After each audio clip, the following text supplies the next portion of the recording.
लेकिन उनकी अंतरंग इशारे चलते थे ठाकुर जी के साथ। जैसे ही गोविंद दास जी पद गाते थे, गुसाई जी श्रृंगार करते थे ठाकुर जी का, गोविंद दास जी पीछे खड़े खड़े पद गाते थे।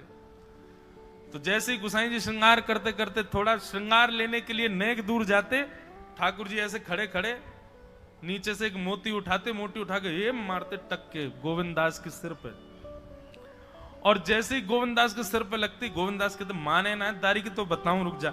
जैसे ही वो मोती लेकर के वापस गोविंद दास मारते, तब तक गुसाई जी वापस आ जाते। और गुसाई जी के आते ही वो मोती ठाकुर जी की जगह गुसाई जी में जाके लग जाता। गुसाई जी कहते हे गोविंदा, तू ठाकुर जी को मोती मार रहा है। गोविंदास बोले मेरो माथो देखियो, ये गुम्माटो फूल को ये आपके लाला ने मारो मोए।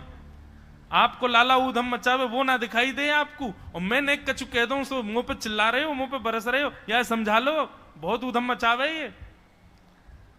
ऐसी लीला करते हो। गुसाई जी के नेत्रों में आंसू आ जाते, बोले गोविंदा तू कितना भाग्यशाली, तेरे संग ठाकुर जी लीला करें। गोविंदास के साथ ऐसी ऐसी लीला करते महाराज। एक बार ठाकुर जी गोविंदास से बोले ए गोविंदा, बोले हाँ मेरो दाल बाटी खावे को मन हेरो है। आप लोग दाल बाटी जानते हैं? महाराष्ट्र में खाते हैं दाल बाटी हैं? राजस्थान की बढ़िया, राजस्थान हमारे ब्रज में खूब खाते हैं दाल बाटी चूरमा, जो खाए सो सूरमा। तो दाल बाटी चूरमा ठाकुर जी बोले ए गोविंदा, ऐसे ही बोलते थे, बोले मोए दाल बाटी खानी है। गोविंदास बोले 56 भोग बनते हैं रसोई में। अपरस में मुंह पे पट्टी बांध करके महाराज रसोईया बनाता है। अपरस में यमुना जी का जल आता है वहां से, वृंदावन से, उसके जल में सुंदर प्रसादी बनती है। इतने सुंदर शुद्ध भोजन को छोड़ के यूं कह रहे दाल बाटी खानी है। ठीक है मैं आज बोल दूंगा रसोई घर में बनवा देता हूं। बोले ना रसोई की ना खानी तो? बोले तेरी कदम खंडी में आऊंगा। गोविंदास जी जहां बैठ करके भजन चिंतन करते थे, मंदिर से थोड़ा दूर था, सुंदर वन था गिरिराज जी में। बोले मां आऊंगो और वहीं पे तू कंडा, वही गोबरी कंडा में बना, और कंडा में बना के तैयार कर, मैं आऊंगा वहीं खाऊंगा। गोविंदास जी बोले यहां सब लोग आपको मंदिर में पूजने आते हैं, आप यहाँ पे भगवान हो, ऐसे कहीं खाने पीने आओ। बोले कोई को पता थोड़ी चलेगी, मैं आ जाऊंगा, तू चिंता मत करे, तू सुन तैयारी कर ले, आज मैं तेरे यहां आके प्रसाद पाऊंगा। गोविंदास जी चुपचाप मंदिर से भाग गए, किसी को बताया नहीं। किसी को पता थोड़ी कि ठाकुर जी ऐसे बाहर भी चले जाते हैं, सबको लगे अंदर ही रहते हैं ये। गोविंदास जी दौड़ करके गए, बढ़िया कंडा में बढ़िया उपले उपले लगा करके, और महाराज बाटी बनाई, दाल चढ़ा दी, सुंदर ठाकुर जी आएंगे पाने। एक पंथ दो काज, ठाकुर जी को दो लीलाएं एक साथ करनी थी। एक तो गोविंद दास के संग सुख लेना है, और एक झाड़ू लगाने वाला गिरिराज जी की तलहटी में झाड़ू लगाता था, उसको मंदिर में प्रवेश नहीं करने देते थे लोग। तो वो बेचारा बाहर खड़ा खड़ा ही दर्शनार्थियों से पूछता था कि ठाकुर जी दिख कैसे रहे, मुझे ये बता दो। दर्शनार्थी आकर के बताते थे नीली ठाकुर जी ने बाघा पहना है, गले में मोतियों की माला है, मकराकृत कुंडल है, ऐसा टिपारा ठाकुर जी के सिर पर रखा है, और ऐसा ठाकुर जी का श्रृंगार है। तो वो बाहर खड़ा खड़ा नेत्र बंद करके सुन सुन करके ही अपने चित्त में एक झांकी बना लेता था, और मन में सोचता था ऐसे दिख रहे होंगे ठाकुर जी। पर रोज प्रार्थना करता था, नाथ मुझे लगता है इस जन्म में तो आप मुझे कभी नहीं दिखोगे, भगवान इस जन्म में तो मैं आपके योग्य नहीं हूं, पर मेरे पर बस इतनी कृपा कर दो कि अगला जन्म मुझे दीजिएगा, तो कुछ नहीं तो चेंटी बना देना, तो चेंटी बन करके मैं आपके 56 भोग में ही आ जाऊंगा, भीतर आके आपका दर्शन कर लूंगा, लेकिन मुझ पर अनुग्रह कर देना। ठाकुर जी उसके इस भाव से इतने रीझ गए। गोविंद दास को बोला था कि दाल बाटी खाने आएंगे, अब मंदिर बंद करके सब तो चले गए वहां से, सब लोग भोजनालय में भोजन प्रसाद पाने लगे। ठाकुर जी मंदिर से निकले अचक करके बाहर, गिरिराज पर्वत के ऊपर विराजते थे। जैसे ही बाहर निकल करके आए तो गिरिराज पर्वत के नीचे ही वही झाड़ू लगाने वाला उन नेत्रों से आंसू बह रहे थे, ठाकुर जी का चिंतन कर रहा था। आज ठाकुर जी ऐसे दिख रहे हैं, आज नीली पोशाक पहनी है, सिर पर चांदी का मुकुट पहना है, ठाकुर जी ने आज गुलाब का इत्र लगाया है, ठाकुर जी के ऐसे ऐसे मकराकृत ठाकुर जी के कटाक्ष, वो सब चिंतन कर रहा था। ठाकुर जी नीचे उतर करके जाने लगे, इतने में ही ठाकुर जी ने लीला करी और जोर जोर से ठाकुर जी चिल्लाने लगे, अरे जल्दी ते आइयो, देखियो मेरे मेरे पाम में कांटो लग गयो, अरे जल्दी ते कोई आओ या कांटे को निकारो, मुझको तो बहुत दर्द है रहा है, अरे भैया जल्दी आओ जल्दी आओ। अब ये स्वर जैसे ही सुना उस झाड़ू लगाने वाले ने, उसके नेत्र खुल गए। उसने देखा, बोले कि ये स्वर कहां से आ रहा है। उसने जैसे ही नेत्र उठा करके ऊपर देखा तो नीला बाघा पहना है, मोतियों की माला पहनी है, मकराकृत कुंडल पहना है, चांदी का मुकुट चमक रहा है मस्तिष्क पर, ठाकुर जी के केश घुंघराले लहरा रहे हैं और ठाकुर जी अपनो एक पाम हाथ में पकड़ करके और एक पैर पर लंगड़ी जैसे खेलते हैं ऐसे ठाकुर जी कूद रहे हैं यहां से वहां। नीचे से झाड़ू लगाने वाले लिखे, अरे ऐसा पुरुष तो मैंने जीवन में कभी नहीं देखा, ये कैसा पुरुष है। नीचे से ही ठाकुर जी को देखने लगा। अब स्वरूप उसको पता था तो उसने कही ये जरूर ठाकुर जी होंगे, वहीं से प्रणाम करें। ठाकुर जी बोले प्रणाम कर रहा हूं, दारी के जल्दी ऊपर आ, कांटो लगो मेरे पाम में या को निकार। बोलने लगा, बोले मैं ऊपर नहीं आ सकता, गुसाई जी मारेंगे, सब लोग डांटेंगे मुझे। अरे नहीं गुसाई जी ऐसा कुछ ना के, ये सब तो बाहर के लोगों ने नियम बना दिए, मैं तो सबसे मिलूं, तू आजा जल्दी ऊपर। जैसे ही ऊपर गया, ज्यों-ज्यों ठाकुर जी के समीप जाए त्यों-त्यों उसके नेत्र सजल होते जाएं। ठाकुर जी के बिल्कुल समीप पहुंच गया। भगवान बोले, देख काई को रहो भैया, जल्दी कर, मेरे पाम में कांटो लगो या को निकार। जिन चरण कमलों के स्पर्श के लिए सदा लक्ष्मी लालायित रहती है, ठाकुर जी ने उसकी गोद में अनायास अपने चरण रख दिए। बोले जल्दी कांटो निकार, कांटो लग गो मेरे पाम में। अब वो ठाकुर जी के सुंदर तलवों को अपने हाथ से ऐसे देख रहा है, ढूंढ रहा है कहां कांटा लगा है, कहीं उसको कांटा मिल गया। अब इतने कोमल चरण ठाकुर जी के, उसके नेत्रों से आंसू भी गिरते जा रहे हैं, भाव विह्वल होता जा रहा है। मेरे सौभाग्य की सराहना, ठाकुर जी के इतने समीप। कांटा निकालने के लिए बार बार अपने अंगूठे से खींचे लेकिन कांटा नहीं निकले। ठाकुर जी बोले, अरे जे हाथ ते ना निकलेगो। उसने पूछा कैसे निकलेगा। बोले, अरे मेरो पाम पकड़ के अपने मुंह के पास ले जा और दांतन से निकाल, तब निकलेगो ये। आहा, कितनी कृपा की ठाकुर जी। कृपा की न होती जो आदत तुम्हारी, तो सूनी ही रहती अदालत तुम्हारी।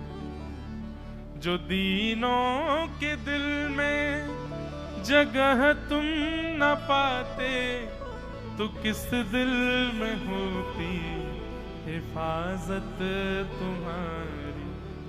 कृपा की न होती जो आदत तुम्हारी, तो सूनी ही रहती अदालत तुम्हारी।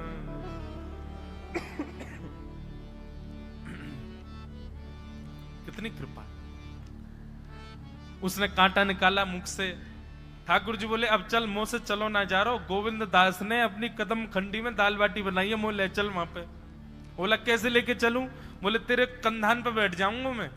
और ठाकुर जी ने अपने दोनों पांव ऐसे लटका लिए उसके यहाँ पे और सिर पकड़ करके उसके ऊपर ही बैठ गए। बोले चल ले चल मुंह को। वो तो महाराज बेहोशी सी हो रही है, उसको विश्वास ही नहीं हो रहा ठाकुर जी मेरे संग इतनी बड़ी लीला कर रहे हैं। गोविंद दास की कदम खंडी में पहुंचने से पहले उस बालक ने ठाकुर जी गोविंद दास जी मुझे बहुत मारेंगे, अगर उनको पता चल गई मैंने आपको छू लिया है तो मुझे बहुत डांटेंगे। आप एक काम करो, अब यहां से आप पैदल चले जाओ, मैं यहीं खड़ा हूं। ठाकुर जी बोले यहीं खड़ो रही हो, तेरे काजी दाल बाटी लेके आऊंगा मैं। ठाकुर जी पहुंच गए गोविंद दास के पास। आहा, जो ठाकुर जी अचल दिखते हैं सबको मंदिर में, वो सचल दिखते हैं गोविंद दास को। कितनी बड़ी कृपा। गोविंद दास के यहाँ ठाकुर जी पहुंच गए और पहुंच करके ठाकुर जी बोले, चल गोविंदा जल्दी खवा, मुझको तो बहुत जोर की भूख लगी है। गोविंद दास बोले, हाँ हाँ बिराजो।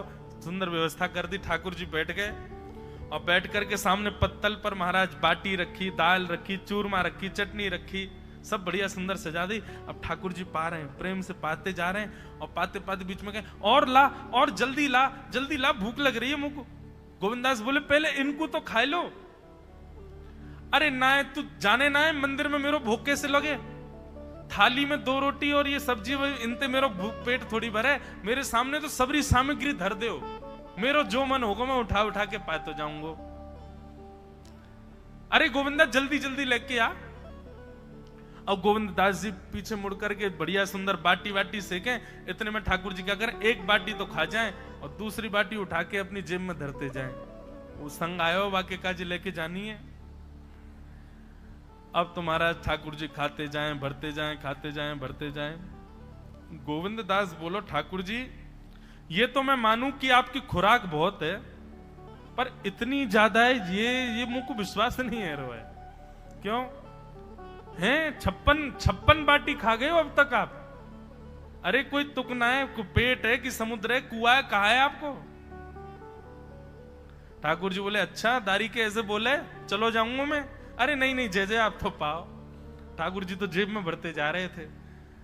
अब ठाकुर जी का पेट भर गया। ठाकुर जी बोले चल भैया गोविंदा अब पेट भर गयो, नेक्स्ट देर हम एक पेड़ के नीचे बैठ के नेक्स्ट सुस्ताए लें, फिर बाकी बाद मंदिर में जाएंगे, 4 बजे मंदिर खुल जाएगा दर्शन देने। जैसे ही ठाकुर जी खड़े भये महाराज, सोई उनकी पीतांबरी फैल गई। पीतांबरी फैली, गोविंदास बोले जय जय ये बाटी खाए के आप इतनी जल्दी मोटे कैसे है गए? ये पेट आपको है तो सही, लेकिन ये इतना चौड़ो कैसे है? और पेट कोई खावे तो वो आगे की तरफ निकले, ये कोने में कैसे निकल रहा है? ये दोनों तरफ पेट बाहर कैसे आ रहा है आपको? ठाकुर जी ना कछु ना कछु, नहीं नहीं नहीं दिखाओ। अब तो महाराज गोविंदास ने पकड़ के जैसे ही पकड़े तो अंदर से बाटी निकल आई। जे बाटी कौन के काजे भर के ले जा रहे हो? सही सही बताइयो लाला, कौन के काजे? कोई और सखा बना लियो तुमने मेरे अलावा? गोविंदास जी बाहर गए, बाहर जाकर के देखा तो एक वृक्ष के पीछे वो झाड़ू लगाने वाला बैठा था। अच्छा तो अब जे आपको सखा बन गए, जे आपको मित्र है गयो, या के काजे बाटी भर के ला रहे हो? ठाकुर जी कहे अच्छा अरे भैया ठीक है, अब तू सबंत कह मत दियो कि मैं यहाँ के संग आयो, यहाँ के संग खेलूं। अरे बेचारो बड़ो प्रेम करे मोते, ये भूखो बेचारो, मैंने सोची यहाँ के काजे बाटी ले चलूं। गोविंद दास जी के चित्त में एक क्षण के लिए तो ये भाव आ रहा है कि ठाकुर जी कितने प्रेमी हैं, लेकिन बाहर से कैसा दिखा रहे हैं? बोले स्वयं ने इतने सारे ग्रंथ निर्माण करा दिए, 4 वेद लिखवा दिए, उन पुराणों में शुद्धि पवित्रता अपरसता सबके इतने नियम बना दिए, और खुद क्या कर रहे हो हैं? कोई के सिर पर बैठ के घूम रहे हो, कहीं जा रहे हो, कछु भी खा रहे हो। ठाकुर जी बोले अब ये सब नियम तो मानवन के लिए है ना, हम तो जय जय हैं, हम थोड़ी करेंगे इन नियमन को। बोले चुपचाप चलो और आचमन करो, शुद्धि करो, तब जाइयो मंदिर में। वहीं गोविंद कुंड के पास में गोविंदास जी ने जबरदस्ती ठाकुर जी बैठा दिए। बोले हाथ में जल लो। ठाकुर जी जल लेकर के बैठे, बोले अब करो अपवित्र पवित्रो वा सर्वावस्थांगतो पिवा। ठाकुर जी आचमन कर रहे हैं, अपनी पवित्र कर रहे हैं ऊपर से लेकर नीचे तक। इतने में ही गोविंद दास बोलते बोलते बोलते बोलते पीछे के गए और ठाकुर जी की पीठ पे जाकर के एक धक्का दियो महाराज, पूरे ठाकुर जी डुबा दिए कुंड में। ठाकुर जी पूरे ऊपर से नीचे तक भीज गए। ठाकुर जी बोले दारी के तेरी शिकायत करूंगो, गुसाई जी तक कहूंगो तू ऐसे करे मेरे संग। गोविंदास बोले मैं बता दूंगा तुम कौन कौन के कंधान पे चढ़ के घूमो। आप मंदिर के लिए इतना नियम बना रखो है, नहा के आओ, धो के आओ, हाथ पांव खासा करके आओ, और कुछ अपवित्र वस्तु मत छीलेना, अपरस में रहना, गीला वस्त्र तन पे होना चाहिए। आपकी सेवा के लिए इतने नियम, और खुद क्या कर रहे हो? ऐसे गोविंद दास वो कह रहे हैं यद्यपि रूप गुण शील सुधर था, इन बातन ना रिझई है, प्रीतम प्रीत ही सोई।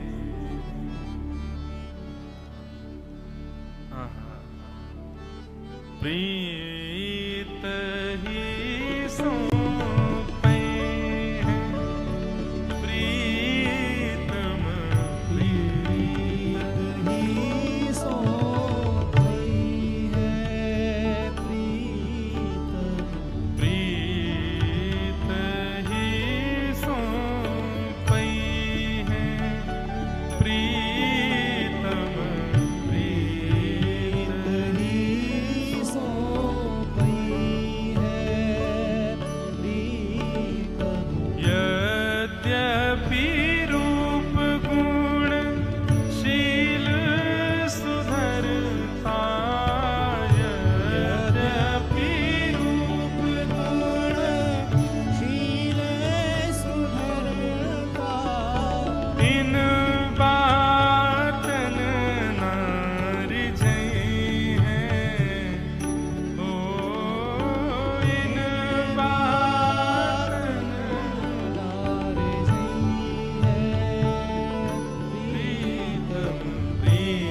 कर्म शुभ लक्षण सतकुल जन्म कर्म शुभ लक्षण वेद पुराण पढ़ई है वेद पुराण पढ़ई है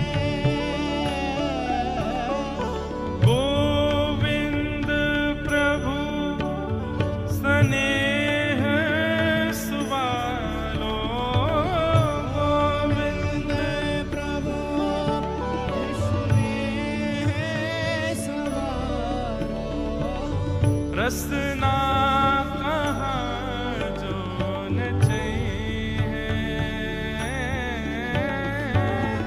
रसना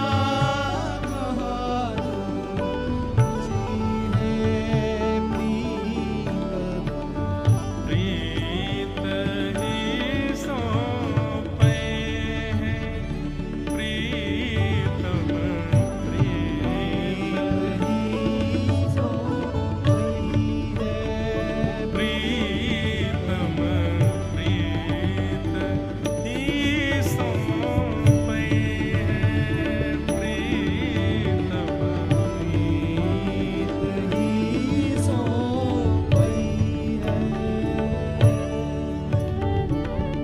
सतकुल जन्म कर्म शुभ लक्षण इन बातन न रिझई है। एक बात लिख लीजिए बंधुओं, जिन जिन भावों से जिन जिन प्रकारों से संसार आपसे रीझता है या आप भी संसार में किसी से रीझते हो, वे समस्त प्रकार ठाकुर जी को प्रसन्न करने के लिए नहीं हो सकते।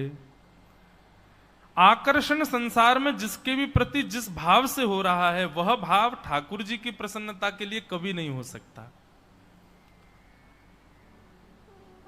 ठाकुर जी को तो प्रेम युक्त चाहिए, कुछ भी हो।